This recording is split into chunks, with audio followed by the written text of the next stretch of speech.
Welcome to the Global Marketing Show, the podcast for all things international business. I'm your host, Wendy Pease, president of Rapport International and a translation expert. Come along with me today as we talk to an expert in the global marketing world about facing their biggest fears, hearing about mistakes they made or saw, discussing best practices, and sharing fun travel, language, and culture stories.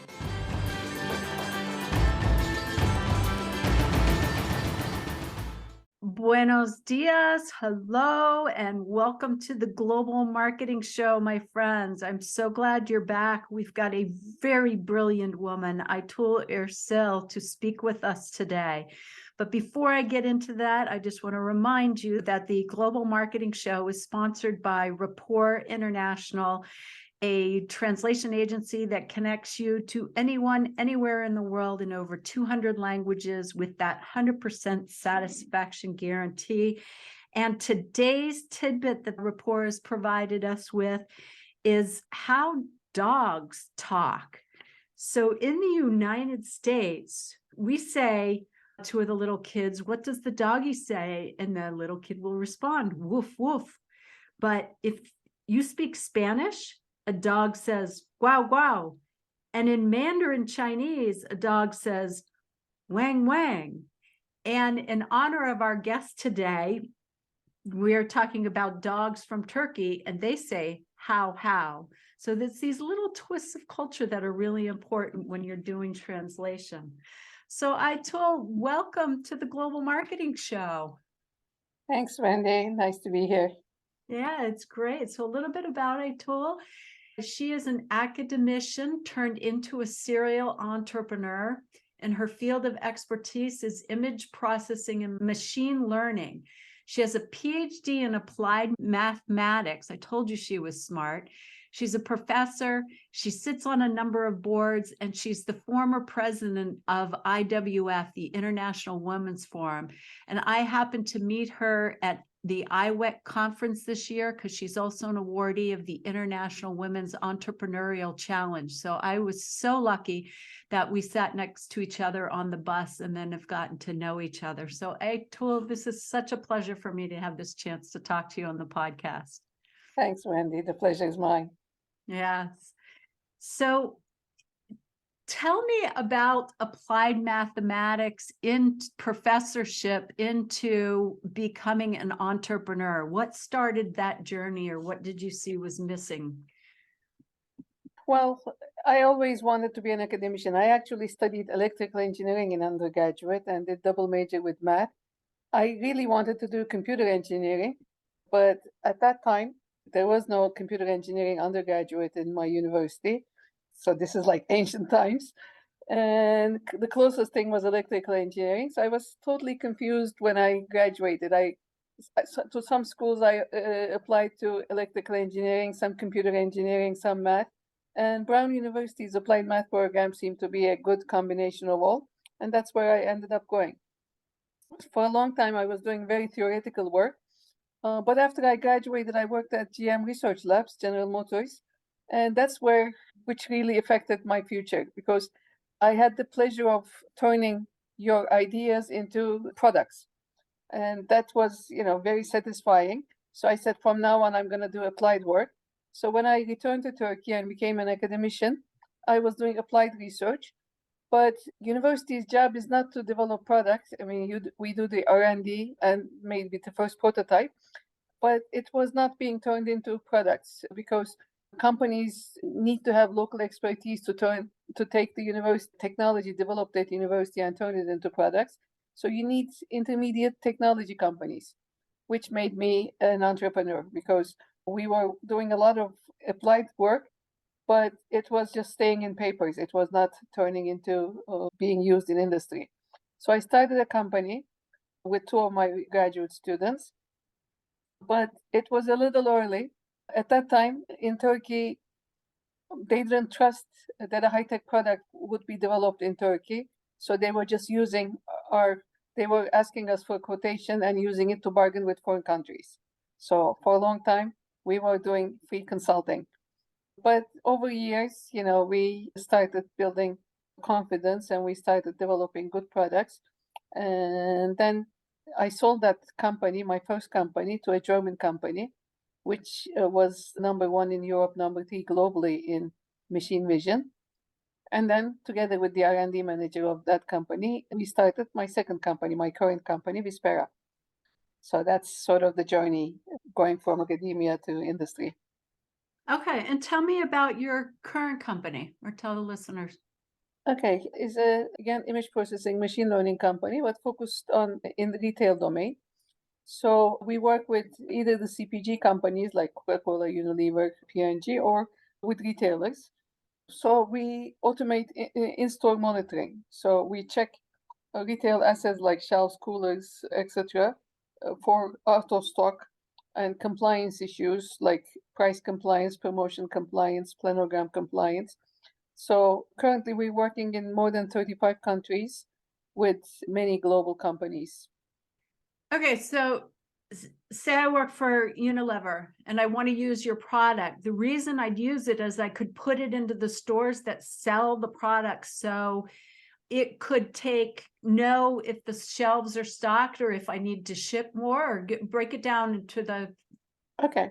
Well, we have actually two products. One is for CPGs, one is for retailers. For CPGs, the field personnel, I mean, they were doing this manually for many years. They have merchandisers who go and stock the shelves, or they have salespeople who take orders. So instead of manually counting and checking all the compliances, they just take an image of the shelf. They send us that image, we process it, and we give back reports. So we have two types of reports. We have either instant reports within seconds, so that the person in the store can take an action. For example, they can go to the back room and replenish the products, or if the price tags are wrong, they change it, or if the layout of the shelf is not correct, they correct it. So we give them actionable insights. We tell them what to do. Or if it's a salesperson and if a product is out of stock or close to being out of stock, they can take an order.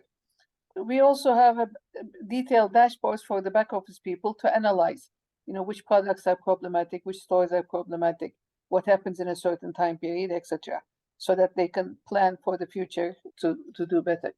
The second product is for retailers. It's the same thing, but we have fixed cameras in the stores, so we can continuously monitor what's going on and take preemptive actions. Okay, so the second one would be fixed cameras in there, so nobody has to go around, and it does Exactly. the same thing. It's giving live updates to the manufacturer of what's going on in the retail. Exactly. Or to the retailer. For example, in one study we did with a major retailer, 50% of the products that were out of stock were actually in the store, but in the back room. So, like for 2 months, the products were out of stock on the shelf, but the products were actually in the store. So it was really lost money, lost opportunity. Okay, so then at that point, your salesperson's not going in and counting things. Your salesperson is going in and saying, okay, let me help you with how you're going to stock shelves and move product around and much So more they don't even strategic. have to go to the store. I mean, we can integrate with like SAP or other systems. So automatically order can be created. Oh, I see. So does it take the salespeople or the manufacturer's rep completely out of the stores then? Well, I mean, they still need personal relationships and all that, so they still would go to the store, but not as frequently. And what are they doing? What are they tasked with besides stopping in to say hello? What are they doing when they're there? Well, I mean, it's mostly merchandisers who go to replenish the shelves, so they have to go there anyway. So when they go there, I mean, it just takes another minute to take an image and then know what needs to be done. Okay, so it's a way to improve the stores, manage the sales rep, and gather much more detailed information. Right. Yeah, that's fantastic. I mean, what a way to disrupt the whole process that's been there before. Okay, so you're in 34 countries. This is the meat of what I want to get into. You start in Turkey. You've now got the reputation that good products can come out of Turkey, which I'm thrilled because I know how bright you are. So tell me, how did you start your international marketing? Actually, initially, customers came to us. I mean, we built a nice web page only in English, and initially, before we actually did any marketing, we got some requests from potential partners or potential clients. In fact, our first invoice was not to Turkey, it was to a company outside of Turkey. So we started as an international born global company from the very first day. So how did they After find you? You developed this great product and you put up an English website. How did they find you? Like, how would they even search for you or hear about you? I guess they were searching for image processing in store or in-store monitoring or store auditing, some keywords for these, and they found us. It was interesting. And then, of course, we started, we start, for example, with Coca-Cola, we started in one country. Now we're working in 11 countries. So after a while, it gets easier. But at the beginning, the sales cycles were very long, and we didn't have budgets for marketing. It was tough. We Okay. didn't hire a salesperson like the first 3-4 years, so we weren't really doing proactive sales at the beginning. So it's only a little later that we started building a team and doing things more systematically. Okay. So you had people coming in, large companies that were trying to figure out how to do this, and then your growth really came from helping them enter different stores. Exactly. So where are you targeting your sales now? Right now, America is our biggest target. We initially started with our neighboring countries. I mean, we had some partners in South America, so we were doing business in South America, but we weren't doing business in North America. 2 years ago, we opened a company in Chicago, a subsidiary. Last year, we opened a subsidiary in London, and we started building teams. We have a very experienced managing director in the US and a very experienced manager director in Europe. So now they're building their teams, and it's going a little more systematically right now. But US is our biggest target. Right now, it's only 2% of our revenue. And in fact, last year was the first year we got revenue from US. And this year we expect it to increase to like 20%. So who So are our you goals are targeting in great the for US. US? Well, we have some very strong partners, and we started attending fairs. For example, last month I was in New York at the NRF fair, which is the largest retail fair. And we were in the Zebra booth, who is our partner. And I'm sorry, which fair in New York? You cut out a little bit. NRF, National Retail Forum, I think. National So, Retail Forum, NRF. Okay. yeah, and there was a lot of interest. We were the only company who did live demo. I mean, some of our competitors were there too, but we were the only company who did live demo, and there was a lot of interest. So now we're following them up. Okay. And so the retail forum so that wasn't the manufacturers, that was actually the retail stores. It's mostly, yeah. I mean, there were some manufacturers who visited. There were like 40,000 people who visited the fair. A lot of them were retailers. This would be something that the manufacturer would buy into, but this is something that the retailer would put in their store to send the reports to the consumer product companies. Well, both to send it to CPGs, also for their own purposes. Because, I mean, retailers, if an item is out of stock, retailer is losing customers too. So they're losing revenue. And so, yeah, it's very important for them too. Also, with the pandemic, e-commerce increased, and they have to use physical stores to ship from. So it's important that they know in real time what's available on the shelf, so that they decide which store to ship it from, or whether they have enough product in each store. So it's very Yeah. important for retailers too. Right now we are working with Circle K in US. We're doing 10 stores right now. This is your opportunity to ask for referrals. What are your dream stores? Who would you like introductions to? Well, pretty much, all the retailers like Walgreens, CVS on one side, Kroger, Walmart, Maverick on the other side. We had a lot of those companies actually attending at the NRF fair. So we have started talking to some of these big companies now. Okay, so if anybody knows anybody at Walgreens or CVS, Walmart, Kroger. Yeah, right. Send them over. That's right. That's right. Share this podcast with them because this could be game changing for them. Obviously, you speak English very well. Did you develop your software in English?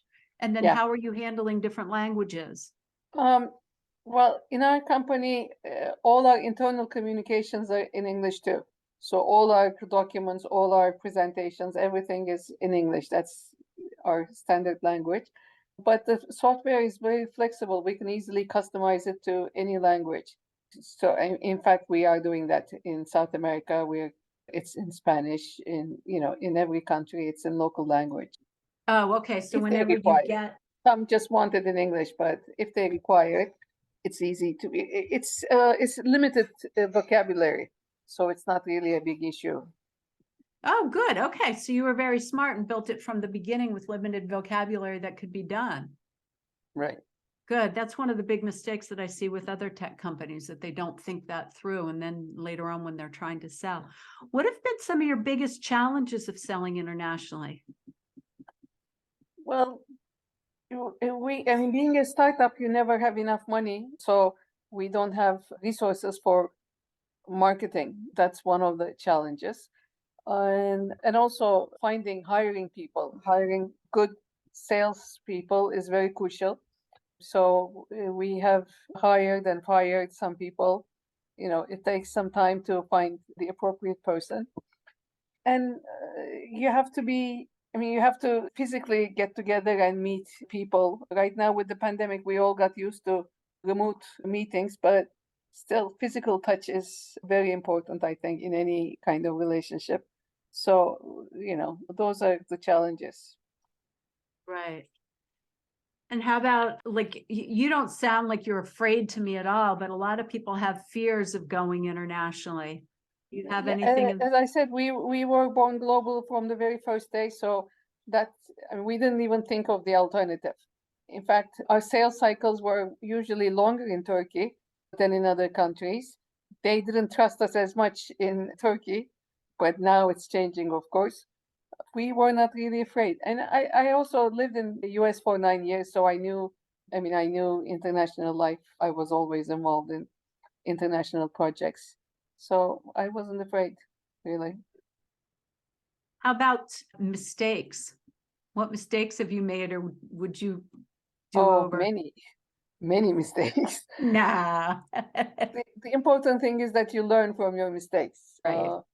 In the first company, I did more mistakes, some of them knowingly. For example, I knew that we had to focus and build a product, but to build a product, you have to spend money for, several years. And when I started my first company, there was really the entrepreneurial ecosystem didn't exist in Turkey. There were no angels, no VCs, and I didn't have enough resources. So we were doing projects instead of building a product because we just had to survive. And at one point, I was saying we'll go under if we keep going doing projects. The more projects we do, the faster we'll go under because the type of projects we did were high tech, and it's difficult to estimate the time it would take and all that. So doing projects was a mistake, but that was just because there was no alternative, just because we didn't have the money to do products.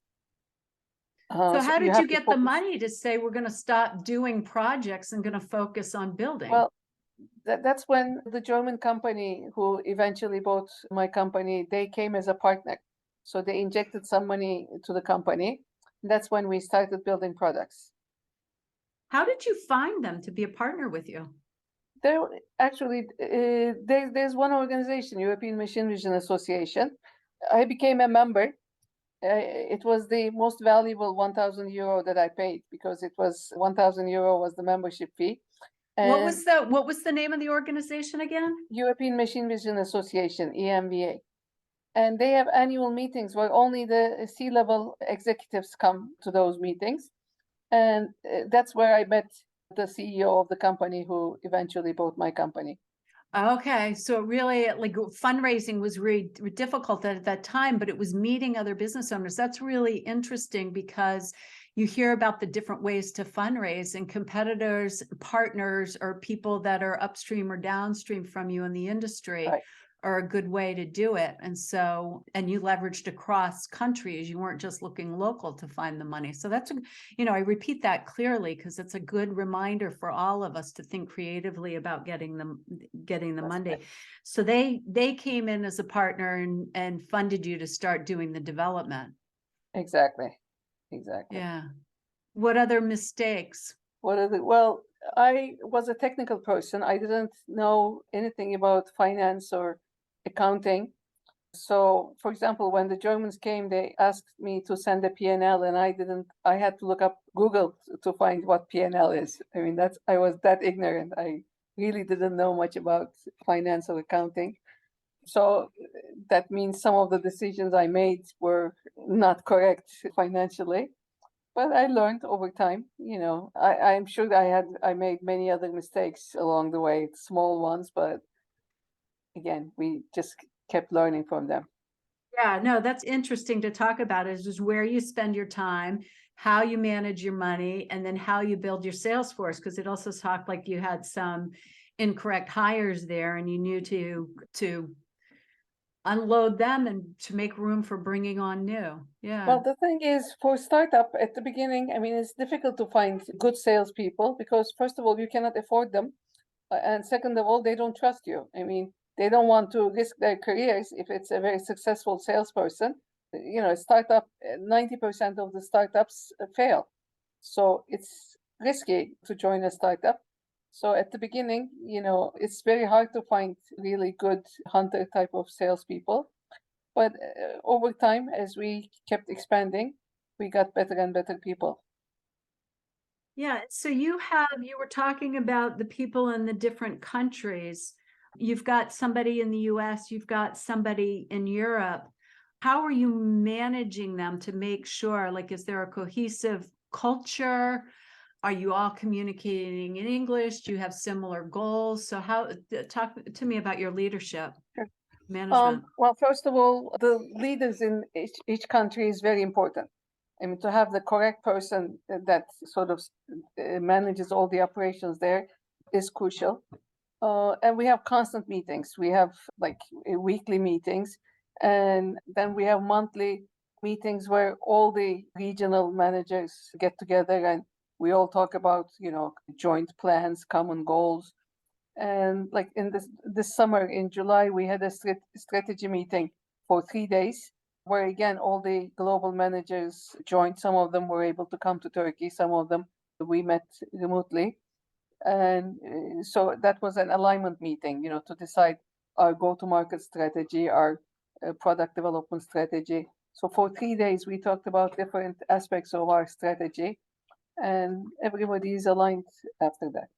Do you find that, so if you could break down the go-to-market strategy, sometimes selling, in a prior interview that I just did with Amy Koningsberg, she was talking about your go-to-market strategy can be very different depending on what country you're in, because the benefits of the messaging are going to be quite different.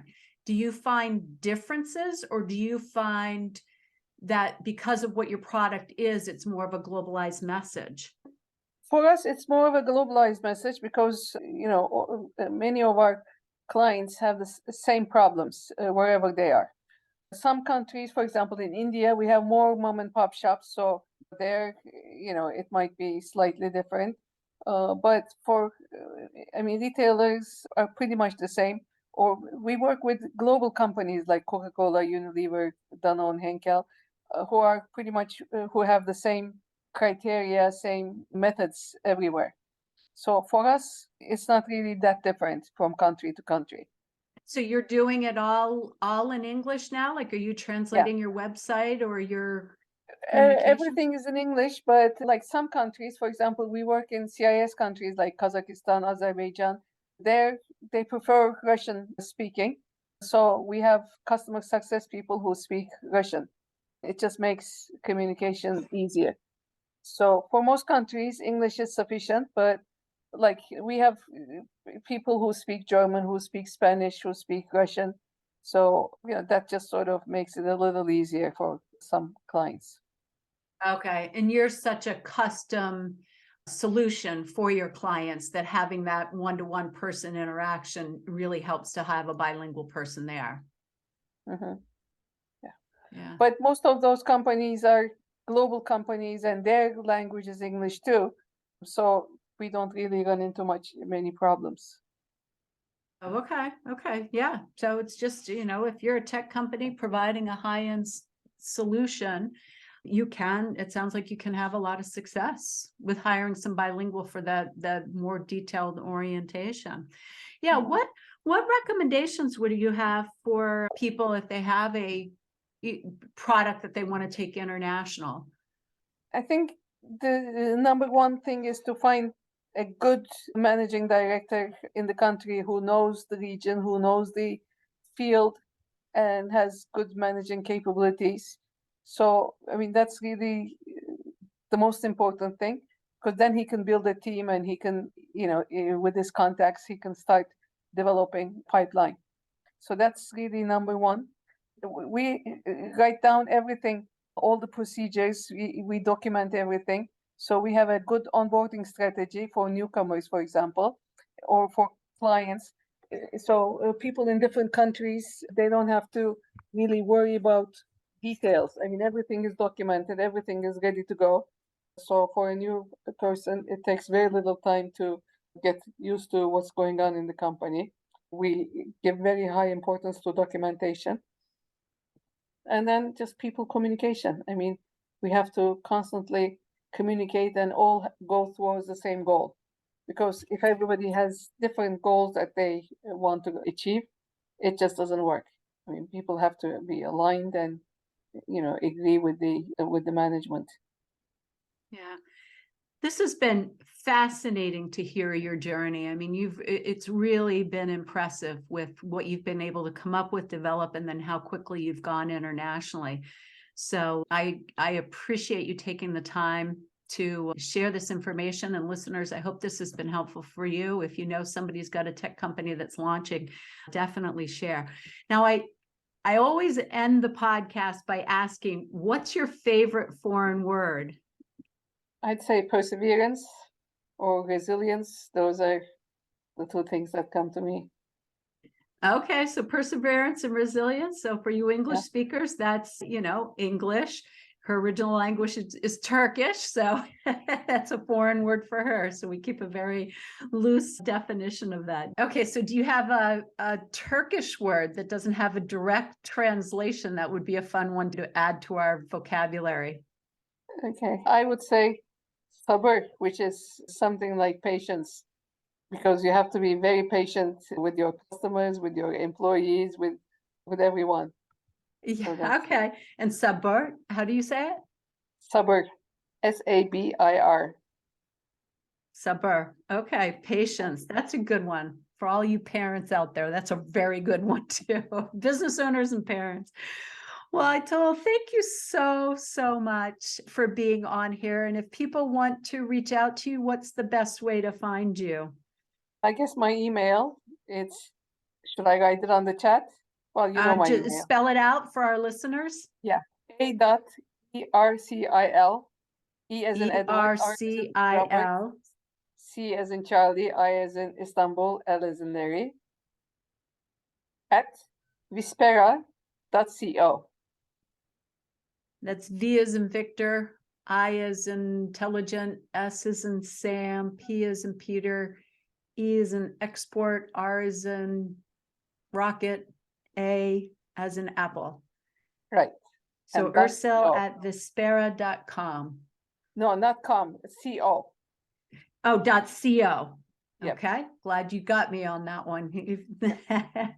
All right. Do you have any final words for our listeners? Well, thank you for your time, and it's really been a pleasure to get to know you, and I look forward to seeing you again. Well, thank you so much. And so remember, anybody, if you've got a connection into a retailer, particularly Walgreens, CVS, Walmart, Kroger, they definitely need to connect with Aytul and learn about her program. So forward this along to them, make an introduction, and remember to subscribe so you see when we release a new episode, which happens weekly. Au revoir. Thank you so much for tuning in. Bye-bye. That's a wrap for this session. A big thanks to you for listening to the Global Marketing Show. Hope you had just as much fun as I did. New sessions launch weekly on all places you find podcasts, Apple, Spotify, Google Play, and of course on our website. If you know someone interested in this topic, please tell them about us. Au revoir for now.